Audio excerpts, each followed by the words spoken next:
Buenas a todos, a todas. Retomamos el taller del concepto de la angustia en este 2025, después de una breve pausa, y vamos a retomar la lectura en la página 166, porque en el último encuentro había quedado interrumpido. Bueno, como hacemos siempre, cualquier comentario que quieran hacer, como yo estoy con la otra pestaña abierta, les pido que abran el micrófono y simplemente interrumpan, así le damos dinámica al encuentro y sin más preámbulos comenzamos. Pensemos otra vez en Adán. Recordemos de paso que todo individuo posterior comienza de un modo completamente idéntico a como lo hizo Adán. Si bien aquel lo haga dentro de la diferencia cuantitativa, la cual es consecuencia tanto de la relación generacional como de la relación histórica. Por consiguiente, el instante existe para Adán lo mismo que para todo individuo posterior. La síntesis de lo anímico y de lo corporal tiene que ser puesta por el espíritu. Ahora bien, el espíritu es lo eterno, y por eso existe tan solo cuando el mismo espíritu pone la primera síntesis a la par que la segunda, es decir, la síntesis de lo temporal y lo eterno. El instante no existe mientras no se ha puesto lo eterno, o a lo sumo existe como discrimen. De esta manera, y una vez que el espíritu se define dentro del estado de inocencia como espíritu que está soñando, lo eterno se manifiesta como lo futuro, ya que esta, según dijimos, es la primera expresión de lo eterno, su incógnito. Por eso, según vimos en el capítulo anterior, del mismo modo que el espíritu, en cuanto era posibilidad del espíritu, es decir, de la libertad, se expresaba en la individualidad como angustia al tener que ser puesto con la síntesis, o dicho con mayor exactitud, al tener él mismo que poner la síntesis, así también ahora el futuro, en cuanto posibilidad de lo eterno, es decir, de la libertad, es a su vez angustia en el individuo. Esta es la razón de que la libertad se llene de escalofríos al manifestarse la posibilidad de la misma ante sus propios ojos, apareciendo en ese momento la temporalidad con el mismo atuendo que lo hacía la sensibilidad, esto es, en el sentido de la pecaminosidad. Volvamos a indicar aquí que esta no es más que la última expresión psicológica de la última aproximación del mismo tipo al salto cualitativo. La diferencia entre Adán y el individuo posterior consiste en que el futuro es más reflexivo para el segundo que para Adán. Este más, hablando en términos psicológicos, puede significar algo espantoso, pero respecto del salto cualitativo, su significado es el de una cosa inesencial. La más alta diferencia con relación a Adán estriba ahora en que el futuro parece anticipado por el pasado, o en que se tiene la angustia de haber perdido la posibilidad antes de que ésta haya existido. Lo posible corresponde por completo al futuro. Lo posible es para la libertad lo futuro, y lo futuro es para el tiempo lo posible. A ambas cosas corresponde en la vida individual la angustia. De ahí que con un lenguaje exacto y correcto se enlace la angustia con el futuro. A veces, desde luego, solemos decir que nos angustiamos del pasado. Eso parece que contradice lo anterior. Pero si se mira mejor, veremos que al hablar así lo único que hacemos es enfocar de uno u otro modo el futuro, porque para que el pasado me cause angustia es necesario que esté en una relación de posibilidad conmigo. Si me angustio por una desgracia pasada no es precisamente en cuanto pasada, sino en cuanto puede repetirse, es decir, hacerse futura. Si tengo angustia por una mala acción pasada, entonces es que no la he relacionado esencialmente conmigo en cuanto pasado, sino que hay algo en mi vida que de una manera más o menos subrepticia le impide ser pasada. Pues si realmente fuese pasada, entonces no podría angustiarme, sino solo arrepentirme. Si no lo hago es precisamente porque, con anterioridad,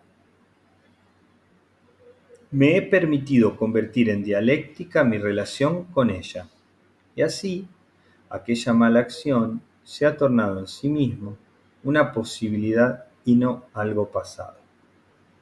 Si me angustio por el castigo, es porque éste ha sido puesta inmediatamente en una relación dialéctica con la culpa. Del otro lado, soportaría mi castigo, lo que significa que me angustio por algo posible y futuro. Con esto, hemos vuelto a donde nos encontrábamos en el primer capítulo. La angustia es el estado psicológico que precede al pecado. Hallándose tan cerca de él, tan angustiosamente cerca de él, que ya no puede estarlo más. Esto no quiere decir que la angustia explique el pecado, pues éste brota cabalmente con el salto cualitativo. La temporalidad es pecaminosidad desde el momento en que el pecado queda puesto. No decimos que la temporalidad sea pecaminosidad, como tampoco decíamos que lo fuese la sensibilidad. Sin embargo, con la introducción del pecado, empieza la temporalidad a significar pecaminosidad. Por eso se peca todo aquel que, haciendo abstracción de lo eterno, solo vive en el instante. Si Adán no hubiera pecado, permitiéndome otra vez y solo por unos instantes el empleo de un lenguaje acomodaticio y mediocre, sin duda que habría pasado instantáneamente a la eternidad.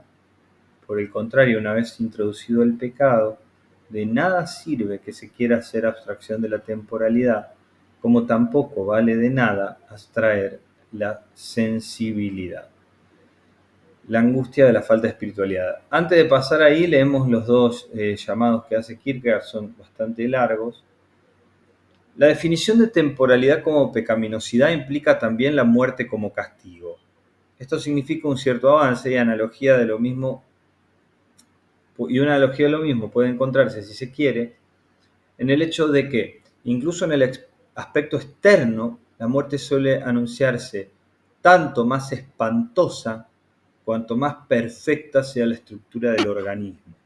Así, por ejemplo, el animal en putrefacción apesta el aire, en tanto que la muerte y la putrefacción de las plantas esparcen unos aromas casi más gratos que la misma fragancia de su floración. En un sentido mucho más profundo, se puede decir que cuanto más se encumbre al hombre, tanto más espantosa será su muerte. El bruto propiamente no muere. La muerte, en cambio, se manifiesta con todo su espanto cuando el espíritu está puesto como espíritu. Por eso mismo la angustia de la muerte está en correspondencia con la angustia del nacimiento. A este propósito no perderé ni un minuto en repetir todo lo que se ha dicho de la muerte como metamorfosis. A veces, desde luego, eso que se ha dicho es verdad, pero muchas otras veces solo han sido ingeniosidades. En parte se ha dicho con entusiasmo, pero en la mayoría de los casos solo por frivolidad. En el momento de la muerte, encuentras el hombre en el ápice extremo de la síntesis. Es como si el espíritu no pudiera estar presente porque el espíritu no puede morir. Y sin embargo tiene que esperar, ya que el cuerpo sí que ha de morir. La visión pagana de la muerte era más suave y atractiva, como también la sensibilidad del paganismo era más ingenua y su temporalidad más despreocupada. Pero en cambio a aquella le faltaba lo que pudiéramos llamar el supremo significado de la muerte. Si leemos el bello tratado en que Lessing describe cómo el arte antiguo representaba la muerte, no podemos negar que nos atraviesa el alma una agradable onda de melancolía al contemplar la imagen de aquel genio durmiente o la hermosa solemnidad con que el genio de la muerte inclina su cabeza y apaga la antorcha. Hay en todo esto, si así se quiere, algo que le tienta y le anima a uno a confiarse en semejante guía, un guía tan apaciguado como un recuerdo muy desagradable en el seguimiento de este guía como un recuerdo con el que no se recuerda nada. Pero por otro lado, también hay algo muy desagradable en el seguimiento de este guía silencioso, porque en verdad no oculta nada, su figura no es ningún incógnito y por la misma razón como es él, así es la muerte y con esta todo lo demás se acabó. Hay también una insondable melancolía en el gesto amistoso que este genio hace al inclinarse sobre el moribundo, al mismo tiempo que con el soplo del último beso apaga el postrer resplandor de la vida, mientras que todo lo vivido fue ya desapareciendo poco a poco. Y así la muerte se ha quedado sola, como un misterio profundamente inextricable, que sin embargo nos ha venido a explicar que la vida entera no era más que un juego en el que todo terminaba, tanto las cosas grandes como las pequeñas, huyendo como los niños de la escuela, hasta que al fin se marchó la misma alma, es decir, el maestro de la escuela. Claro que aquí también reina plenamente el mutismo de la aniquilación. Todo no era más que un juego de niños y ahora el juego ha terminado para siempre.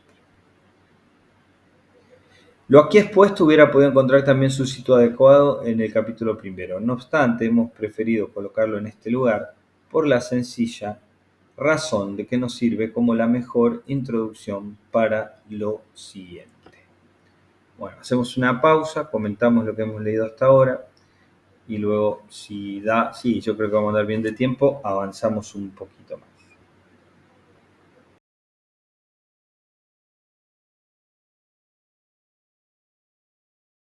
Por ahí, este último tramo de la lectura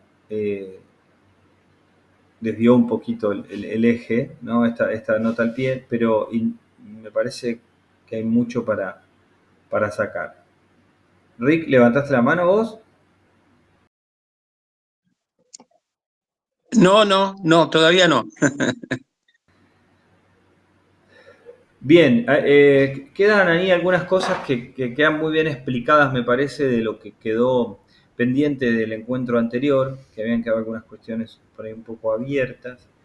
Eh, es este vínculo que hay entre la temporalidad y la angustia, ¿no?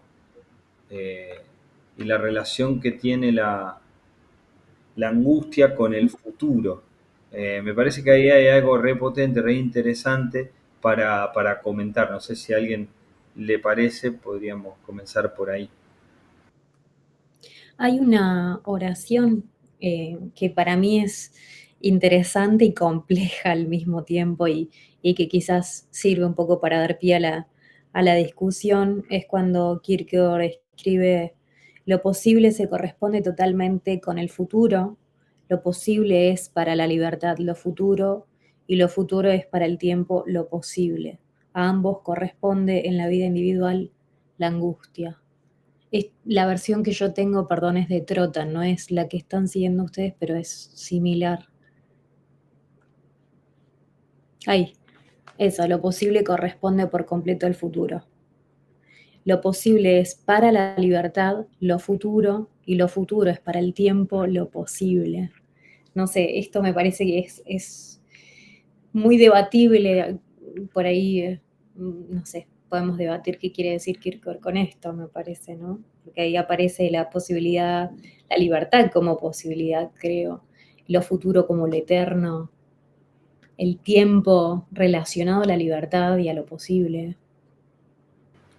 Sí, a mí me hace pensar mucho en que acá lo que está tratando de plantear a través de Vigilius es la cuestión de cómo se vincula todo esto con la cuestión del pecado y la posibilidad de no caer o no entrar en esa relación pecaminosa con uno mismo, porque cuando después va a retomar la cuestión de decir, bueno, la temporalidad es pecaminosidad, o está ahí, está pegadita, no es pecaminosidad precisamente, pero así como la sensibilidad puede preparar el camino para lo pecaminoso, con la temporalidad pasa lo mismo.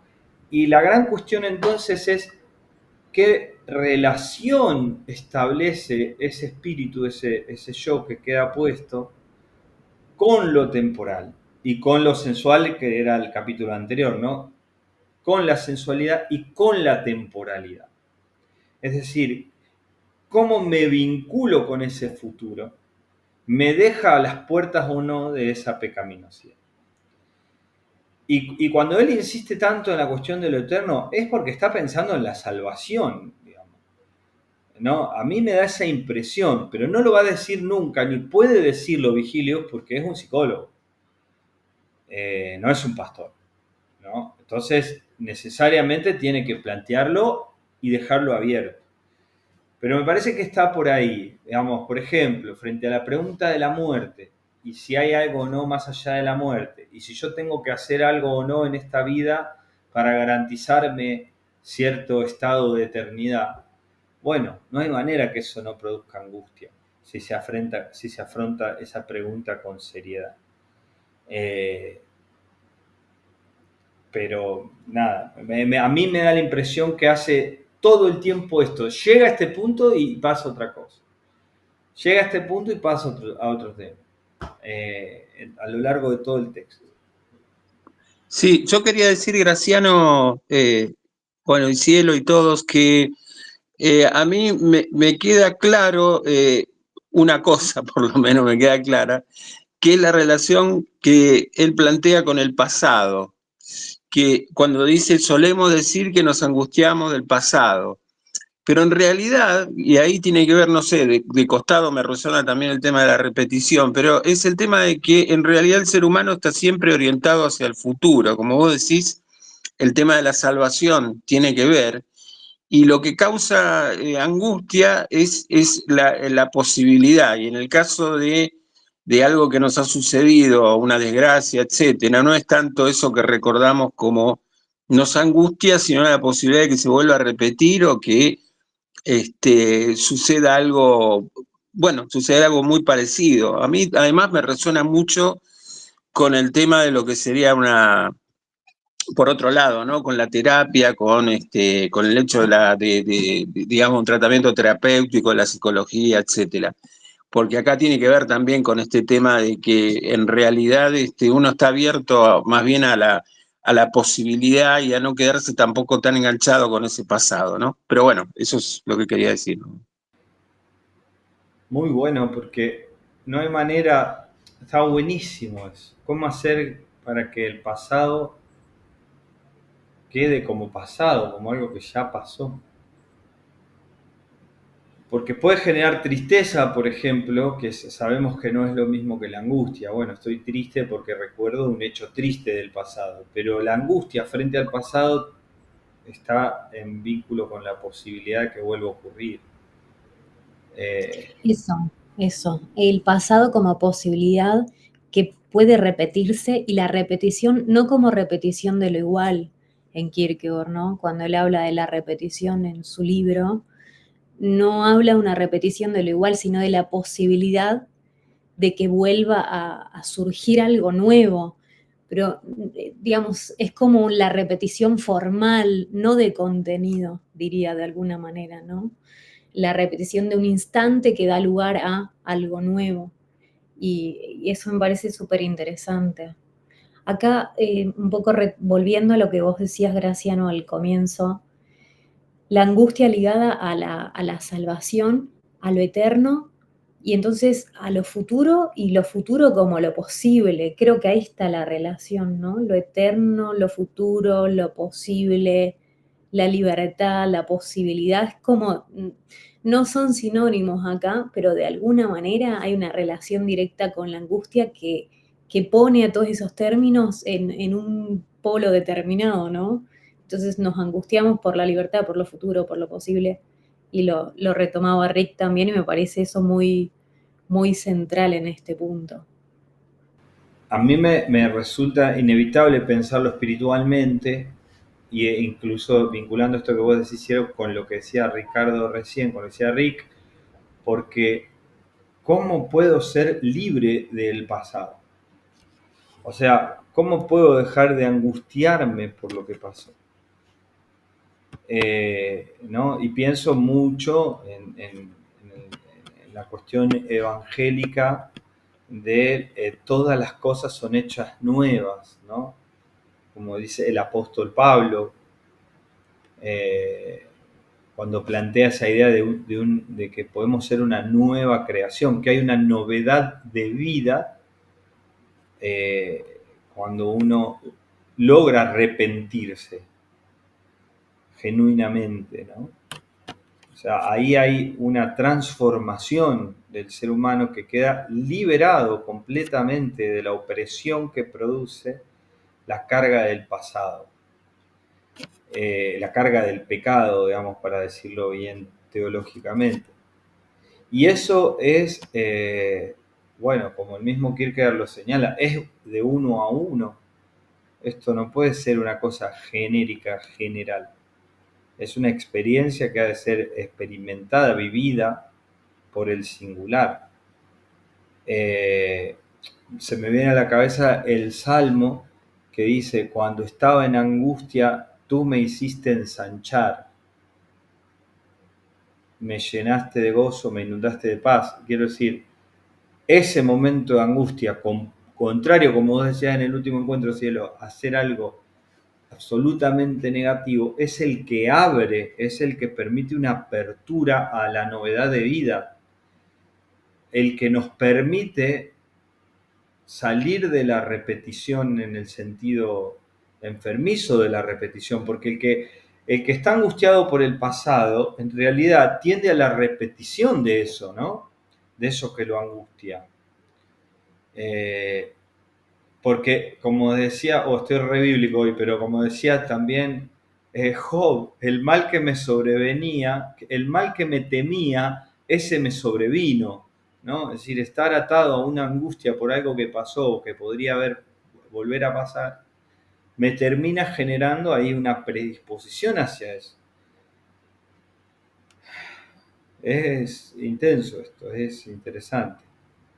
Sí, Graciano, yo voy a hacer una referencia cinematográfica, pero es que me parece que viene al caso.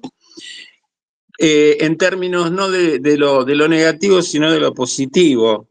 Cuando en Casablanca se separa, digamos, los amantes, hay una frase que no sé quién dice que es siempre tendremos París, ¿no? Como el recuerdo de haber vivido, pero es una cosa muy ligada a la melancolía, porque como vimos en la repetición, Berlín no es la misma que se vive, que vivió el personaje en la repetición.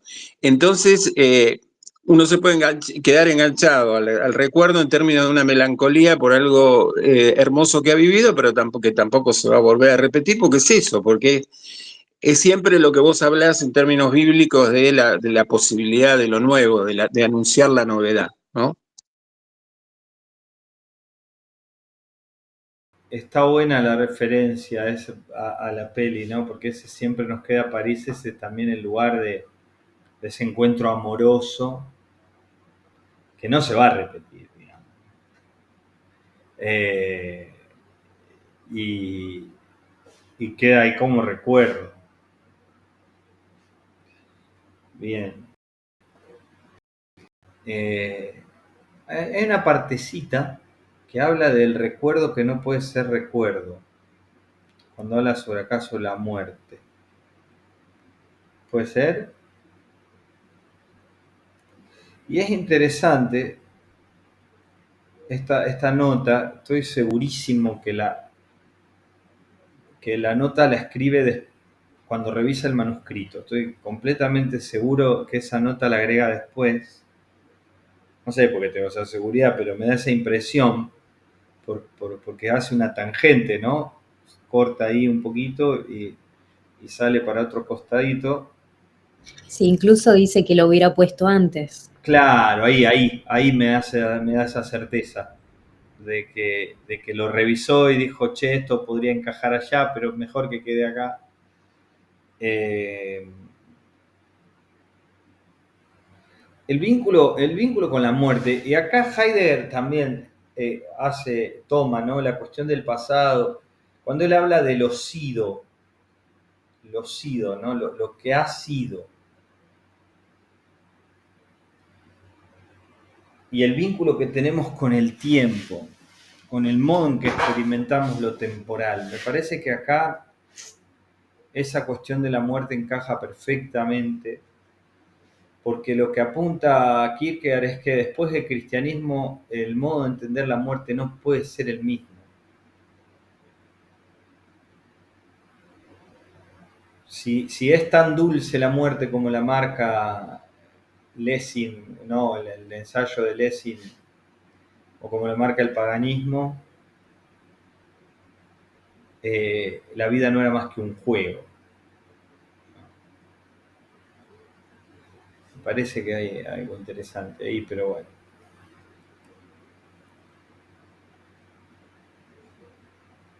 Y también creo esto de la relación que hace entre la muerte y el nacimiento. De la La angustia que angustia, produce. la angustia de la muerte corresponde a la angustia del nacimiento. Eso también está en Heidegger. Claro, claro. Bueno, ahí se abre, ¿no? O sea, la angustia que produce el nacimiento está vinculado, ¿no? Pienso en la madre, la angustia de la madre, la angustia del bebé,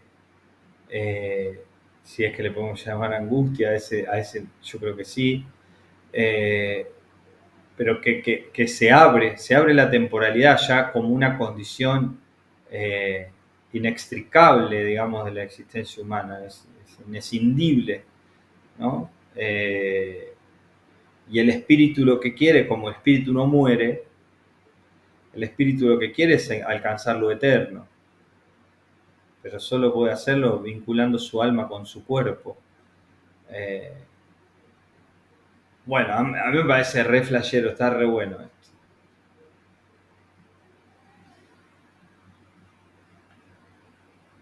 Bien, ¿les parece que avancemos un poquito? Vero, José Miguel, ¿quieren agregar algo que les haya despertado esta conversación o esta lectura?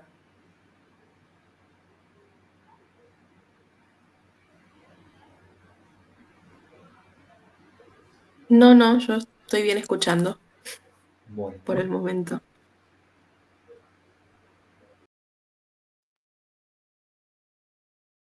bueno, José Miguel ahí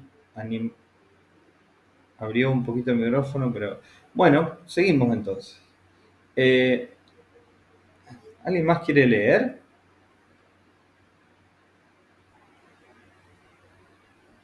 Yo leo. Así avanzamos un poquito más.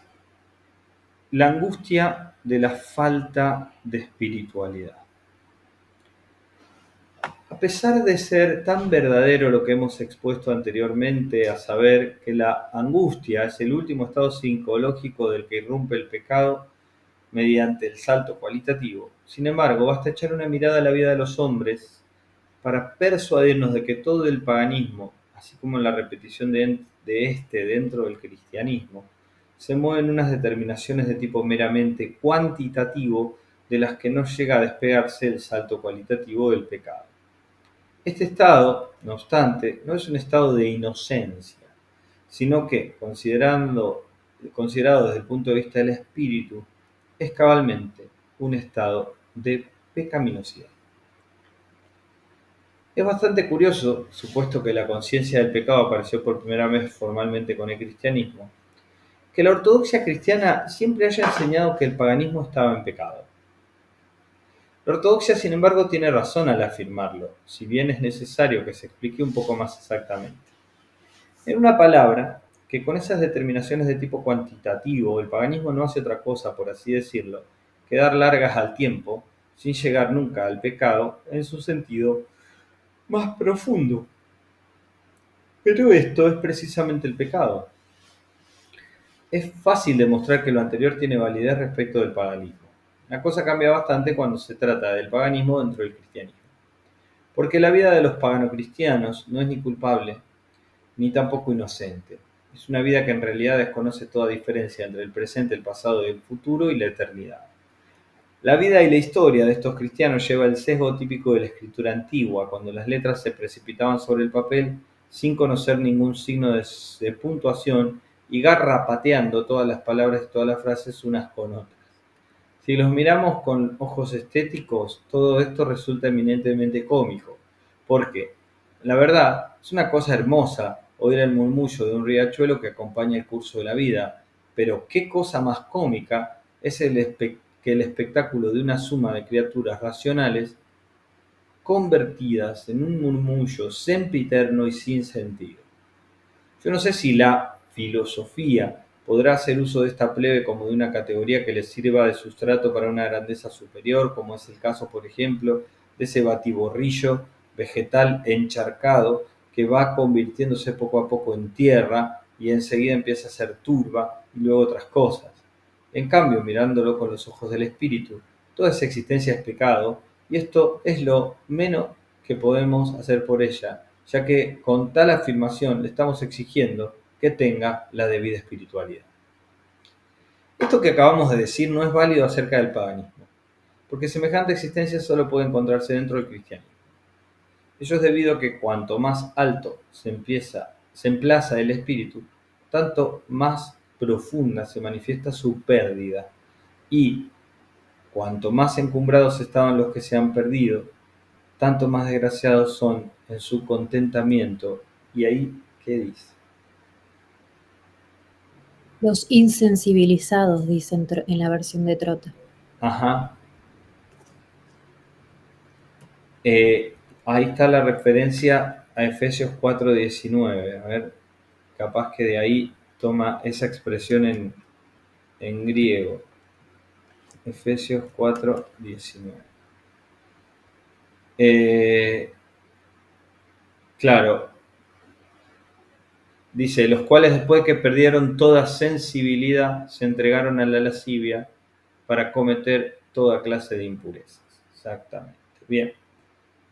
Entonces, retomamos, dice, y cuanto más encumbrados estaban los que se han perdido, tantos más desgraciados son en su contentamiento los insensibilizados.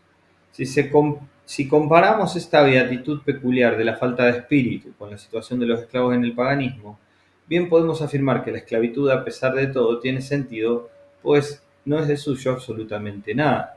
Por el contrario, la perdición propia de la inespiritualidad es de lo más espantoso de todo, ya que la desdicha del hombre sin espiritualidad consiste cabalmente en que mantenga una relación con el espíritu, relación que en sí misma no es nada. Por eso la inespiritualidad de que estamos hablando puede poseer hasta cierto punto todo el contenido de la espiritualidad, pero nótese bien, no como cosa espiritual, sino como broma, galimatía, frases hechas. También puede poseer la verdad, pero nótese bien, no como verdad, sino como, en cuanto a rumor y comadreo. Esto a los ojos de la estética, lo infinitamente cómico de la falta de espíritu. Esto es, a los ojos de la estética, lo infinitamente cómico de la falta del espíritu. Pero, en general, no se suele fijar la atención en ello, pues los mismos que tendrían que hacer el balance correspondiente, unos más y otros menos, no están bien seguros de todo lo que concierne al espíritu. Por eso, cuando se trata de exponer la falta de espiritualidad, se le hace decir con gustos puras chácharas, y esto porque no se tiene el coraje de permitir que la falta de espíritu se exprese en su propio lenguaje. Esto no es ni más ni menos que inseguridad. El hombre sin espiritualidad puede decir absolutamente lo mismo que haya dicho el espíritu más rico, con la sola diferencia de que el primero no lo dice en virtud del espíritu. El hombre sin espiritualidad se ha convertido en una máquina parlante. Perdonen la interrupción, pero amo esa frase, la tengo pegada por todos lados. El hombre sin espiritualidad se ha convertido en una máquina parlante. Por eso no tiene nada de extraño que pueda aprender de memoria una retahíla de textos filosóficos también, como una confesión de fe o un recital político. ¿Acaso no es curioso que el único ironista de la historia y el mayor de todos los humoristas coincidan en afirmar una cosa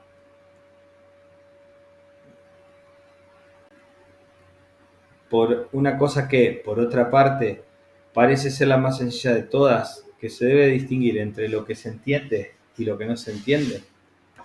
Claro que también aquí cabe la pregunta, ¿qué dificultad hay en que el hombre más falto de espíritu llega a hacer esa misma afirmación al pie de la letra? Porque solo hay una prueba de la espiritualidad, y esta prueba es la del espíritu mismo en cada uno de nosotros.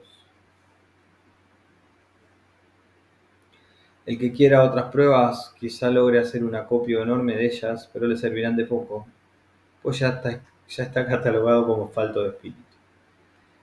En el hombre sin espiritualidad no hay ninguna angustia. Es un hombre demasiado feliz y está demasiado satisfecho y falto de espíritu como para poder angustiarse. Con todo, esta es una razón bien triste, y podemos asegurar que la diferencia entre el paganismo y la inespiritualidad estriba en que el primero caminaba hacia el espíritu, y el segundo, en cambio, ya está de vuelta, alejándose constantemente del espíritu. Por esta razón, si así se quiere, el paganismo es simple ausencia de espíritu, y en este sentido es muy distinto de la positiva falta de espíritu, y por eso mismo es aquel infinitamente preferible. La falta de espíritu es un estancamiento de la espiritualidad y una caricatura de la idealidad.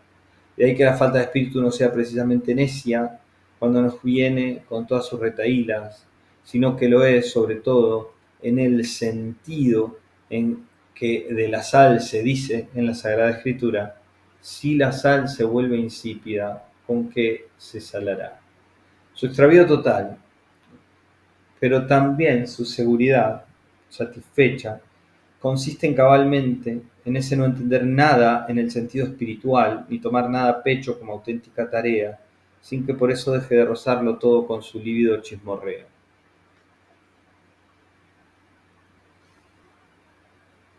Si alguna vez es tocada por el espíritu, instantáneamente empieza a tener convulsiones como una rana galvanizada, entonces aparece un fenómeno que corresponde, por completo al fetichismo pagano.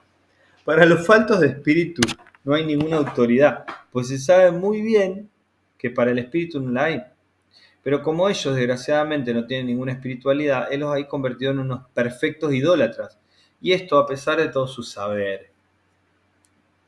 Con la misma veneración adoran a un tonto de capirote que a un héroe, pero sobre todo su auténtico fetiche será siempre el charlatán.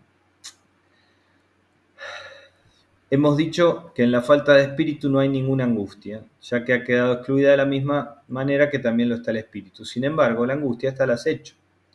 Hay la posibilidad de que un deudor cualquiera logre sustraerse felizmente de su acreedor y mantenerlo alejado con muy buenas palabras, pero existe un acreedor que jamás se quedó corto, y este acreedor es el espíritu. Por eso, considerando las cosas desde el punto de vista del espíritu, la angustia también se halla presente en la falta de espíritu, aunque oculta y enmascarada. Solamente el tener que contemplar este espectáculo le llena a uno de escalofríos. Porque sin duda que ya sería una cosa espantosa el imaginarse la propia figura de la angustia sin ningún atuendo que la camuflara. Pero esta figura nos espanta todavía más cuando, por necesidad, viene disfrazada para no presentarse como lo que en realidad es. En verdad que no se contempla a la muerte sin un escalofrío cuando ésta se presenta en su auténtica figura, es decir, como el siniestro esqueleto armado con la guadaña, pero al que la observa entre bastidores le causa todavía más pavor verla entrar disfrazada en escena como una desconocida que se ha puesto el disfraz para burlarse de los hombres que se imaginan poder burlarse de ella, y comprobar cómo los encandila a todos con sus buenas maneras y los arrastra a la loca algaraza del placer sin freno. ¡Wow! Me encantó esta parte. Siempre me encanta. Hay algo re interesante. Quiero hacer este comentario y después abro. Cuando cita acá la cuestión de la sal que deja de salar, ¿no? Como esta metáfora o analogía con con los que, habiendo tenido una relación con el espíritu, pegan la vuelta, digamos, abandonan.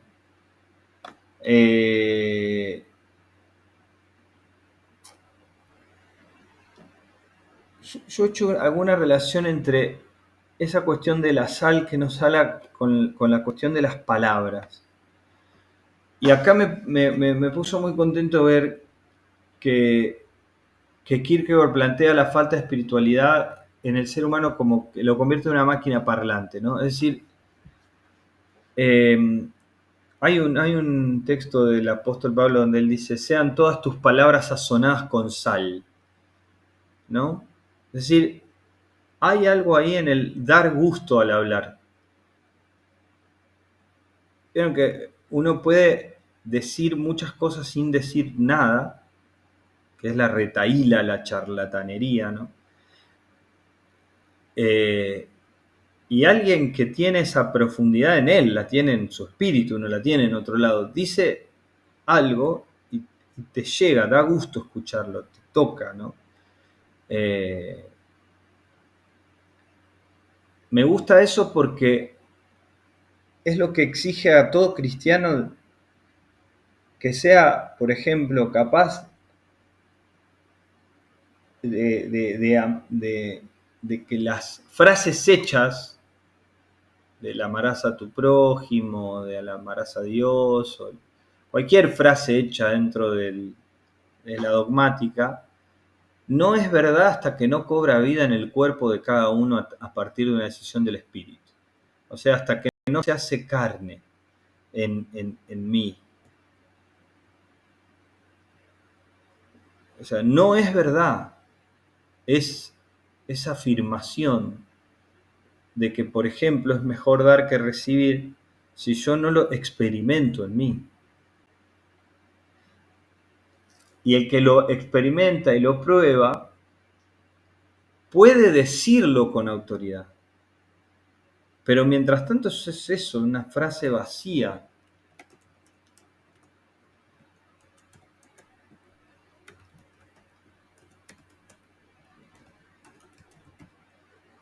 Por eso Sí, es esto que dice acá, cuando dice, con relación a lo que vos decís, Graciano, solo hay una prueba de la espiritualidad y esta prueba es la del espíritu mismo en cada uno de nosotros.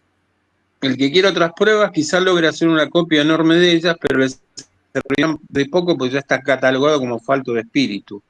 En realidad se pueden decir muchas cosas, se puede, esto que vos decís, la charlatanería, etcétera, etcétera, pero mientras eso no se haga carne, como vos decís, no tiene el valor que tiene que tener, ¿no?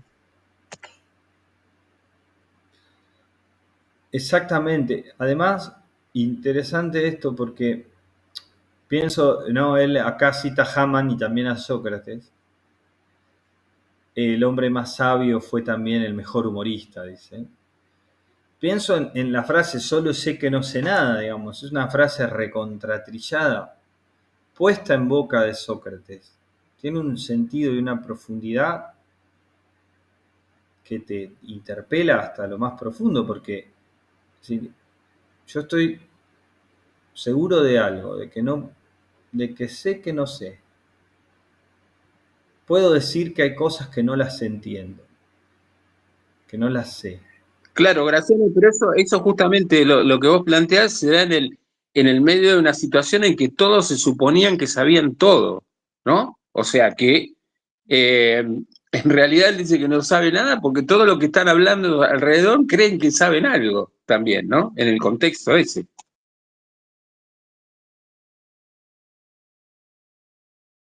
¿Cómo ibas a ser griego si no sabías algo? Y el mayor de todos fue el que se animó a decir algo que realmente vivía, ¿no? Y se transmitió como sabiduría. Pero eso no puede ser sabio, esa expresión no podría ser sabia si no fuera una convicción profunda, si no estuviera puesto ahí, dentro del paganismo, porque es en el marco ese, ¿no? Esto, ¿no? Pero me parece me encanta esta idea de la falta de espiritualidad en relación a las palabras. Me parece que es re profundo. ¿Cielo? ¿Vos? Sí, me fui a buscar un libro también de Kierkegaard, es un discurso edificante en realidad. Quizás algunos lo conocen, se llama Para un examen de sí mismo recomendado este tiempo, que son textos que Kierkegaard escribe para predicarlos en el 51, después finalmente no los predica. Y en el segundo discurso habla de esto que vos estás hablando, Graciano, de la relación o la coherencia, diría yo, entre lo que se dice y lo que se hace, sobre todo en el contexto del cristianismo, ¿no? Kierkegaard es muy crítico de esto constantemente, lo vuelvo a mencionar en el instante, ¿no? Hace toda una crítica respecto de quienes eran considerados jefes de la iglesia y por un lado decían algo en sus sermones y por otro lado actuaban de una forma totalmente diferente o a veces contraria. Quizás, no sé, como sugerencia estaría bueno tenerlo en cuenta para, no sé, hacer también una lectura conjunta. Es un libro súper chiquitito, cortito, y que creo que está bueno porque está muy claro esto que estabas diciendo vos, Graciano, y me parece que vale mucho la pena discutirlo. Pero bueno, en un futuro.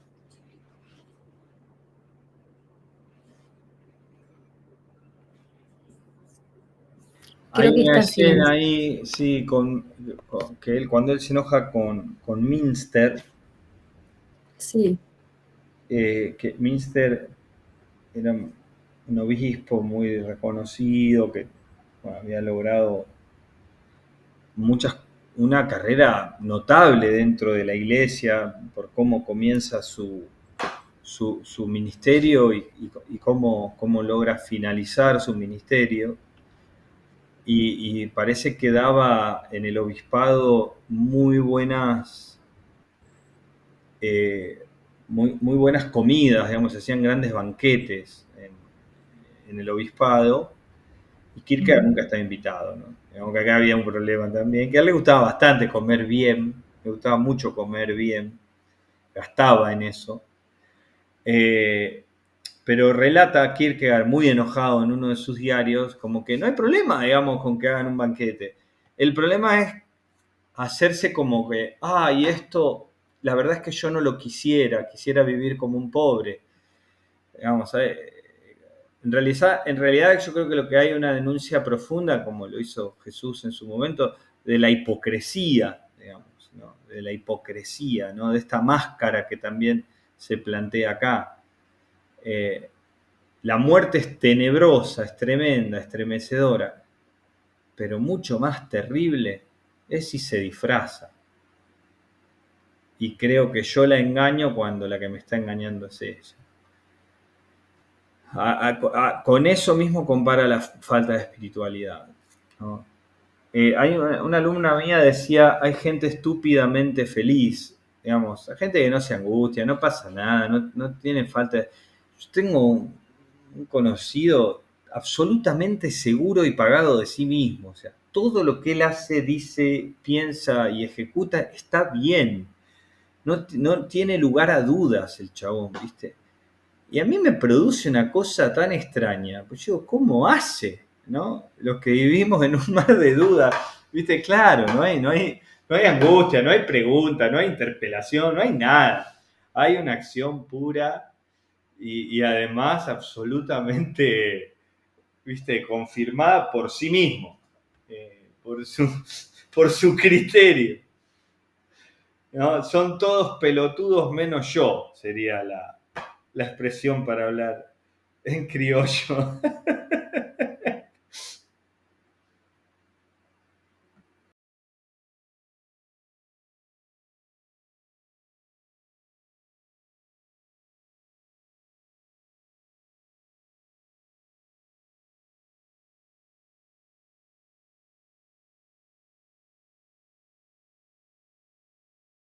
Creo que está el punto, ¿no? Relacionarlo con lo que vivimos nosotros hoy. Y ese es el objetivo último de Kierkegaard también, apropiarnos de todo lo que él viene diciendo para hacer esa relación que vos estás haciendo, Graciano. A mí me encanta cuando denuncia la hipocresía, porque hoy la vemos muy patente, no solo dentro de la iglesia, sino también fuera, ¿no? Es algo absolutamente general.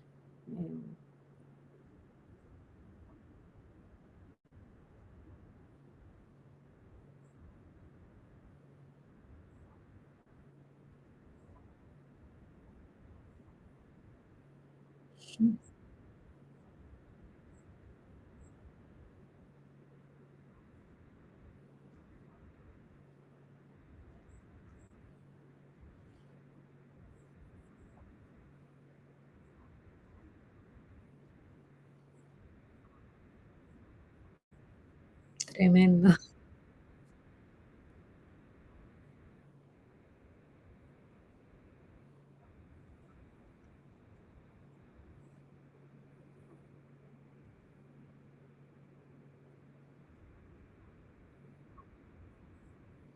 Así.